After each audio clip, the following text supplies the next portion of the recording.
Welcome to the Bayou City Soccer Podcast. Whether inside or outside the loop, we are talking everything soccer in Houston. Y'all ready? Let's get it. Welcome into a special episode of the Bayou City Soccer Podcast. We're pleased to be joined today by Houston Christian University's women's soccer team head coach, Nick Whiting, and one of their players, Danika Etter. How are y'all doing? Good. Yeah, we're good. We appreciate you having us, Dustyn. We appreciate all you do for growing soccer in the city. So Yeah, we're excited to be here. You guys are right in the middle of preseason right now, right? It's that hot Houston summer. Danika, you guys enjoying practicing out in this every day? Oh yeah, it's an experience.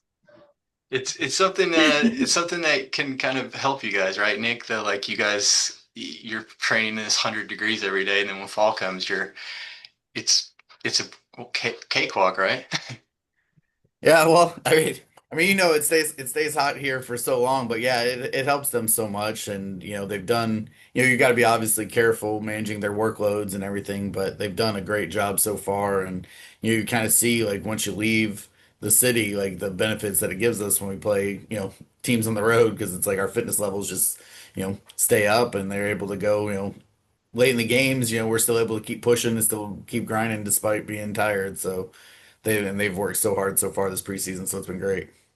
Yeah, Nick, so it's what, your second season at HCU as the head coach, coming off your first season. I know you guys didn't do probably as well as you would have thought, but how do you kind of build off of that now coming into your second season? Yeah, like I said, it's just been it was a bit of a whirlwind year one. I got the job in the summer, so Danika is one of the only players I had actually had offered her when I was at McNeese, and she turned us down for HCU. So I actually got to coach her here now after all the years later. But like a lot of the girls I hadn't even met before we got in here. So, but what they did in the spring was huge for us to kind of springboard because. To be honest, that first fall, it kind of felt like we were still coaching someone else's team, right? Like we're just getting to know, we're making it through, we were growing together. And then the spring is where I felt like we really bonded and grew. So it's like kind of gave us a launching pad for this fall. And like I said, they've done, only had one preseason game. I guess it's crazy. It feels like a long time, but I guess we've only been there 10 days or so, 11 days. But just the closeness of the group and how hard they've worked and just, I don't know, just a lot of good vibes, and a lot of good energy from them. Just been really proud of them so far. Yeah, Danika, from the player's perspective, you've been here a while. It's your fifth year, right? And Yeah. so how do you prepare it? And now as one of the leaders of this team, how are you guys getting ready for this upcoming season? Yeah, no, just a lot of training, working hard every day. Sometimes it can get a little bit, the 2 days were a little bit hard, but it's just so awesome because I just love our team culture. All the girls are just always there. It's like, man, it's hot. It's like, no, it's not. Change that at it. It's awesome. And then the coaches are also great.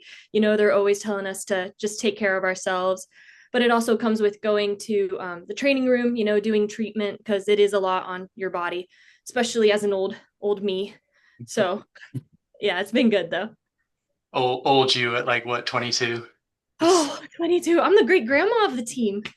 Yeah, but do you kind of see yourself now as like a leader for the next group of players? I know that you guys have, a number of players coming in, coach talking about recruiting and stuff. You see yourself as one of these leaders that kind of takes in all these new players? Oh yeah, especially like the freshmen. It's almost like they're my little kids. I'm like, okay, guys, let's be careful. Let's do treatment. Let's do this and that. Yeah, no, it's been great. I've been enjoying it. Coach, we talked about it a little bit, but preseason, I know you guys open with Rice, right, later this week. Yeah, we got Uh, Rice on Thursday. so a big inner city matchup, and then you guys are off for a number of games. Just some thoughts as you guys get into this 2025 season. Yeah, it's like I said, we're excited for it. I mean, it's always nice to, especially playing an in-city team, right? Like it'll be good crowds. Obviously our fans can travel. Obviously Rice will have plenty as well. We already started with a preseason against Sam Houston, so it was kind of nice to, it's kind of similar effect, right? But we had a good game in the spring against Rice, so it's like the two teams are very familiar. We both just worked a community service event together and University of Houston where we worked at Abby's Cup. So all the girls got to intermingle there, even though it's like, oh, Houston and Rice played a preseason game the day before we played Rice, in a couple days. So it's kind of funny that all the players have gotten to know each other a little bit in that regard, but it's kind of good to grow soccer in the city. But, it's kind of, Rice is a great test, because they're, obviously a great program. Brian's done a fantastic job and, they're, you know, they're the type of team we're not probably going to see a team like Rice in conference play, right? So that's what's going to get us prepared for those, once that conference season comes up. It's like, well, you've got to play those type of teams to help get you ready for that, gruel of a conference season. So that's why we're excited that Brian's always willing to play us, and it's gonna be a good test for our girls, but we're excited for it. Yeah, and just talking about Houston, it's such a big soccer city. The World Cup's going to be here next year. There's the Dynamo and the Dash here. There's so many soccer kids around town. We talked about it a little bit before we started, but and you guys have a lot of local Houston players, Danika being one of them. How important is it, having that recruiting and that relationship with all these clubs in Houston and trying to get all this local talent because there is so much here? To be honest, it's different than anywhere I've ever been, right? Like I've always kind of worked in smaller towns, and when I was in Louisiana, we were trying to come into Houston and try to steal the ones out. But it's so nice to have just that pool there. And like I said, we were lucky for speaking of with your daughter playing on the club, but we had three of the girls from the HTX team that won the Champions Cup GA last year, three of our freshmen, and we've had some success too with some transfers that were from Houston and originally had left and then, wanted to come back home here to Texas and the Bayou City. So we were able to have a lot of success there. But I think it'd be foolish not to try to get, there's so much talent here. There's so much soccer. There's so much love for the game here. It'd be crazy to not try to, at least keep as much of it as we could at home and I think that's part of us marketing and growing our program so that people realize that they've got a really good option here in town. So that's what we've been going out. We went to a lot of games, saw all the teams as much as we could, made sure we knew all the players, and like I said, just making sure that that we're not letting them all leave. Yeah, Danika, one of them that stayed around. And Danika, you played with Dynamo Dash when you were a kid. You went through the ranks of all the different Houston soccer stuff. What's it been like, seeing not only your career, but seeing all these clubs around Houston and kids around Houston growing up into soccer and becoming, going to college and even the pros?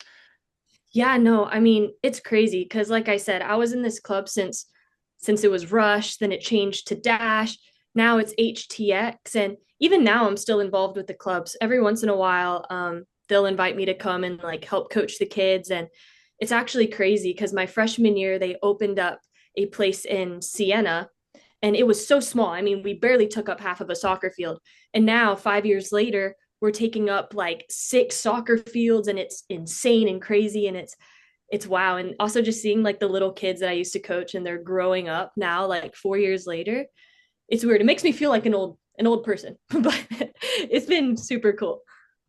Yeah, and Coach, I know we talked to Coach Pride about this, the men's coach, a little bit, but HCU, smaller school, a lot of people, even in Houston, may not know about HCU, but you guys are starting to kind of grow up, get up into, into notoriety.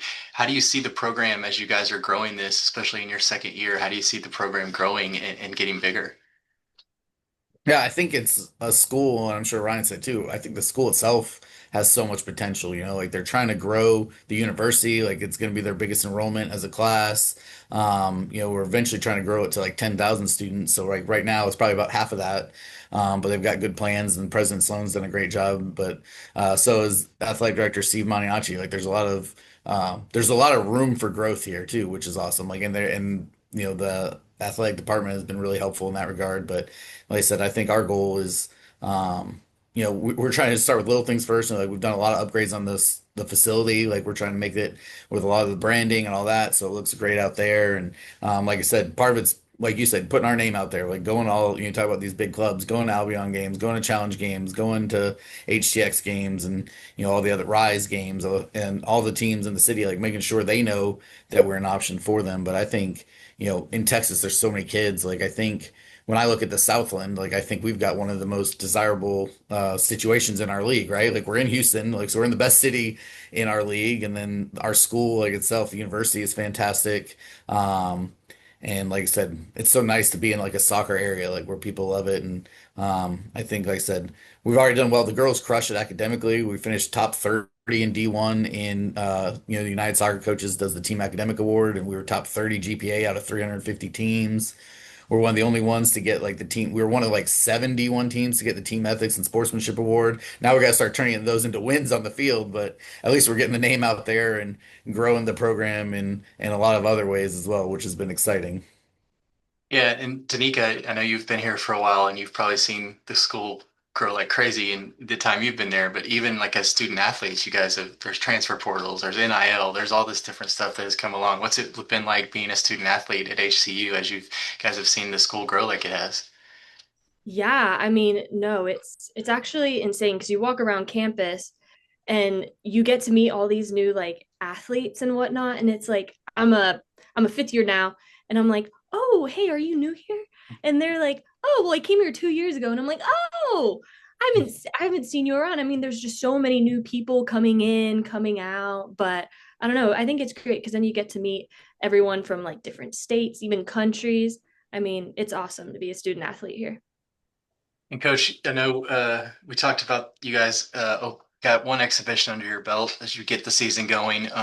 Some preseason, I think you said 10 days or so. So you guys are jumping right into it. But what are some things just on the field that you guys are working on that you guys are trying to fine tune as you get ready for the season to start? Yeah, we've just been kind of working, we came up with them with a game model and our playing philosophy and, just been kind of hitting all the kind of main areas of it. But I think right now this week has been a lot of offensive transition and getting a goal because, we've got some really strong defenders like Danika and, but we got to start putting the ball in the net. And like I said, I think, it showed, we had a shutout in the 90 minutes. And like I said, if we can get one, we're going to have a good chance. So that's been a big thing for us lately. But like I said, our team, and then like I said, it's kind of showed the exhibition too, like um, our fitness throughout and the depth that we have throughout is going to be a huge strength for us. So we're just making sure everyone's knows their role because seasons. I mean, from doing this a long time, seasons go a long time, and players who may not have had the opportunities they'd want early on, like it's going to happen for them at some point in the year. So it's just been a big picture of making sure everyone's on the same page because when their opportunity comes, we need them ready for that. And so far, like I said, the whole group has been really bought in, and like I said, hopefully we can, you know, translate that out into the actual official games. It's nice to win the preseason one, but things doesn't count for your record, right? So hopefully we can get that continue that going. Yeah, Danica, from the player's perspective, I know you guys have gotten to work. You're gelling, as a team. What are some things that you guys are working on as players as you prepare for this season? Yeah, no, I think a lot of it right now is we do have a lot of new girls. And so I think we're still working on figuring out all of our different playing styles because maybe one way you play with one girl is going to be very different to how you play with someone else. So we've definitely come a long way in these past few weeks. But yeah, still working on just getting to know each other, just mainly as people, but more as like a soccer player on the field. What are their strengths? What are their weaknesses? And figuring all that out. Awesome. And before we let you guys go, I know we've talked about how awesome Houston is with soccer, and there's so many soccer fans around. And coach, there's probably a lot of people who haven't got to see you guys or haven't maybe not even know that HCU has a soccer program. So what can you say to the fans of Houston want to come out and see the Huskies play? Listen, I mean, I think go to hcuhuskies.com and check out the schedule. Like, there's going to be some attacking soccer. Like we said, it's going to be fun to come out. We're gonna, we try to play all the teams. This year we'll play SMU. Last year we played Texas. We're a Division I level team, and I think the girls will prove to you that they are at that level, which I think is fun because they all grew up playing those same clubs, those same areas in Houston and in Texas, and I think it was pretty cool. Like we had a girl, one of our freshmen's missing right now because she is representing the Philippines full national team.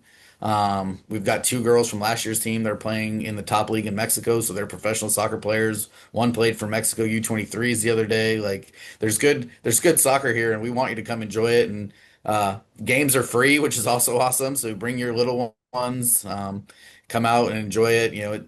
It's beautiful out there at night. I don't know if you saw some of the pictures the other day, but with the new building and everything. Like it's beautiful out there to watch, and it's gonna be a fun experience. And like I said, should be a good team this year, so we're excited for it. Yeah, and Danica, just from the player's perspective, I know there's having a daughter. There's a lot of young girls around the town around city that look up to a lot of soccer players from the Dash to you guys. So just what can you say to the fans out there in Houston? Yeah, no, I mean, just keep working hard. You know, things get tough, but that's what really makes the player. What are you going to do when things are tough? Are you going to become sad, or are you going to keep working hard? Because at the end of the day, that's what it is. It's self motivation, self drive, but then also surrounding yourself with community and people that are willing to push you. And, it's so worth it in the end. So worth the tears, the time. And now we're here, and I wouldn't change it for the world. Awesome. They are Houston Christian University head coach Nick Whiting and Danika Etter. Guys, we really appreciate the time. We're definitely going to come out, check out some games this year, and hopefully get some more fans out there and get some hangouts at HCU and watch some awesome soccer. So we really appreciate you guys taking the time. Thank you. Thank you, Dustyn.